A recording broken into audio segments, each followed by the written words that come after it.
सल्तनत उस्मानिया एक ऐसा नाम जो 600 साल तक तारीख पर राज करता रहा।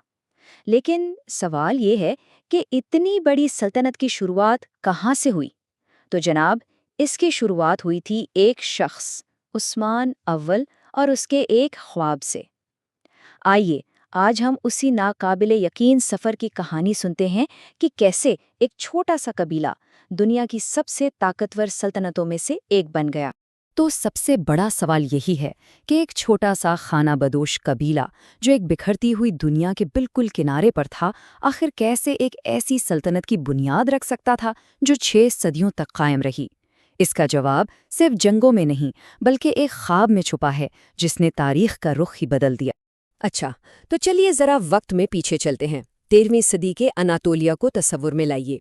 ये एक ऐसी जगह थी जहां पुरानी सल्तनतें टूट रही थीं और हर तरफ एक अफरा-तफरी का आलम था। लेकिन आप जानते हैं ना, जहां अफरा-तफरी होती है वहीं नए मौके भी पैदा होते हैं। एक तरफ मगरिब में बाज़ंटीनी सल्तनत थी और दूसरी तरफ मशरिक में सल्जूकी सल्तनत, और दोनों ही अपनी आखिरी सांसें ले रही थीं। इस सूरत हाल का नतीजा ये निकला कि छोटी छोटी तुर्क रियासतें, जिन्हें बेलिक कहा जाता था, उभरने लगी। हर कोई इक़्तिदार के लिए एक दूसरे से लड़ रहा था। समझ लें कि शतरंज की एक ऐसी बिसात बिछी थी जिस पर हर कोई बादशाह बनना चाहता था। और इसी अफरा तफरी के बीच तारीख के स्टेज पर एंट्री होती है हमारे मरकजी किरदार उस्मान की। वो कोई शहजादा नहीं थे, सिर्फ एक छोटे से कबीले के सरदार। लेकिन इनकी छोटी सी रियासत की लोकेशन कमाल की थी, बिल्कुल कमज़ोर होती बैज़ांतिनी सल्तनत की सरहद पर। और यही जगह तारीख का सबसे बड़ा स्टेज बनने वाली थी। लेकिन आखिर उस्मान में ऐसी क्या खास बात थी जो उन्हें बाकी सरदारों से अलग करती थी? ये सिर्फ तलवार की ताकत नहीं थी, बल्कि एक ख्वाब की ताकत थी। जी हाँ, एक ऐसा ख्वाब जो एक पूरी सल्तनत की बुनियाद बनने वाला था। किस्सा कुछ यूं है कि उस्मान एक बहुत ही नेक और बुजुर्ग शख्स शेख अदीबाली के घर मेहमान थे, और इसी रात उन्होंने एक ऐसा ख्वाब देखा जो सिर्फ एक ख्वाब नहीं था बल्कि एक इशारा था, एक पेशन गोई थी। उन्होंने देखा कि शेख अदीबाली के सीने से एक चांद निकला और सीधा उनके अपने सीने में समा गया, और फिर उनके जिस्म से एक बहुत बड़ा घना दरख्त उगा जिसकी शाखें इतनी फैल गईं कि उन्होंने पूरी दुनिया को अपने साए में ले लिया। ये तो आलमी हुक्मरानी का एक खुला इशारा था। जब उस्मान ने ये ख्वाब शेख अदीबाली को सुनाया तो उन्होंने फौरन उसकी ताबीर बताई। उन्होंने कहा कि ये महज एक ख्वाब नहीं बल्कि खुदा की तरफ से एक फरमान है। अल्लाह ने तुम्हें और तुम्हारी औलाद को हुकूमत अता की है। बस ये वो लम्हा था जब उस्मान के इरादों को एक रूहानी और इल्हामी जवाज़ मिल गया। और यहाँ उस्मान की जहानत और दूरअंदेशी नजर आती है। उन्होंने सिर्फ ख्वाब की ताबीर पर भरोसा नहीं किया, बल्कि शेख अदीबाली की बेटी से शादी भी कर ली।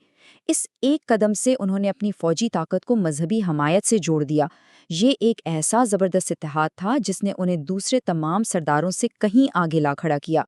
तो ख्वाब तो देख लिया गया, अब इसे हकीकत में कैसे बदला गया? तलवार और ईमान के जरिए।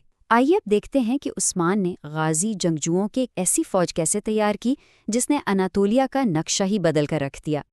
गाजी यानी ईमान के लिए लड़ने वाला जंगजू, ये लफ्ज़ एक मिकनातीस की तरह था। इस एक नारे ने पूरे अनातोलिया से बहादुर जंगजुओं को उस्मान के झंगे तले जमा कर दिया। वो सिर्फ ज़मीन के लिए नहीं लड़ रहे थे, बल्कि एक मुकद्दस मकसद के लिए लड़ रहे थे। और फिर फतूहात का एक ऐसा सिलसिला शुरू हुआ जो रुकने का नाम ही नहीं ले रहा था। 1285 में किला कोलाजा हिसार की फतह से लेकर 1302 में जंग बौफीस में बाइजेंटीनी फौज पर एक फैसला कुन फतह तक उस्मान ने एक के बाद एक किले और शहर फतह किए। हर जीत उन्हें खित्ते की सबसे बड़ी ताकत बनने के और करीब कर रही थी। लेकिन अहम बात यह है कि उस्मान सिर्फ एक जंगजू नहीं थे, वो एक रियासत के बानी भी थे। उन्होंने सिर्फ इलाके फतह नहीं किए, बल्कि वहाँ कानून का निज़ाम कायम किया, अपने नाम के सिक्के जारी किए और एक ऐसा इंतज़ामी ढांचा बनाया जो आगे चलकर एक बहुत बड़ी सल्तनत को संभाल सके। इतनी सारी फतूहात के बावजूद एक शहर अभी भी था जो उस्मान के ख्वाब की हतमी ताबीर बनने वाला था। एक ऐसा इनाम जो अभी तक उनकी पहुंच से बाहर था, और वो शहर था बुरसा। 9 سال! सोचिए ज़रा, एक शहर का मुहासरा पूरे 9 साल तक जारी रहा। बरसा एक बहुत ही मजबूत कलाबंद शहर था और उसकी इतनी लंबी नाकाबंदी उस्मानियों के इरादे की पुख्तगी का सबसे बड़ा सबूत है। और जैसे जैसे साल गुजरते गए उस्मान की सेहत भी गिरती गई। कहानी का सबसे ड्रामाई मोड़ यही था कि जिस शख्स ने इस अजीम सल्तनत का ख्वाब देखा था, वो शायद अपनी जिंदगी की सबसे बड़ी फतह देखने के लिए जिंदा ना रह पाते। अपने बिस्तरे मर्ग पर उन्होंने अपने बेटे औरहान को बुलाया और अपनी आखिरी ख्वाहिश का इजहार किया। उन्होंने कहा, मुहासरा जारी रखो और जब तुम शहर फतह कर लो तो मुझे बुरसा में दफन करना। ये सिर्फ एक ख्वाहिश नहीं थी, ये उनकी जिंदगी भर की जिद्दोजहद की तकमील का अहद था। और फिर 1326 में बरसा आखिरकार फतह हो गया। औरहान ने अपने वालिद की ख्वाहिश पूरी की और बरसा न सिर्फ सल्तनत का पहला दारुल हुकूमत बना, बल्कि इसके अजीम बानी की अबदी आरामगाह भी बन गया। लेकिन बुरसा की फतह किसी बाब का इख्तिताम नहीं थी, बल्कि एक अजीम दास्तान का पहला शानदार सफ़ा थी। ये एक ऐसी मेरास का आगाज़ था जो अगले 600 साल तक कायम रहने वाली थी। तो आखिर उस्मान की कामयाबी का राज क्या था? उसकी बुनियाद 4 मजबूत सुतूनों पर थी। एक बेहतरीन स्ट्रेटेजिक लोकेशन, गाजियों को जोड़ने वाला नज़रिया, बहुत ही अमली किस्म की हुक्मरानी और एक ख्वाब जिसने सबको एक मकसद के तहत इकट्ठा कर दिया था।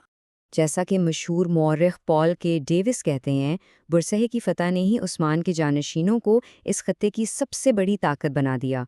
यही वो लम्हा था जब एक छोटी सी बेलिक बाज़ाब्ता तौर पर एक अजीम सल्तनत बनने के रास्ते पर चल पड़ी।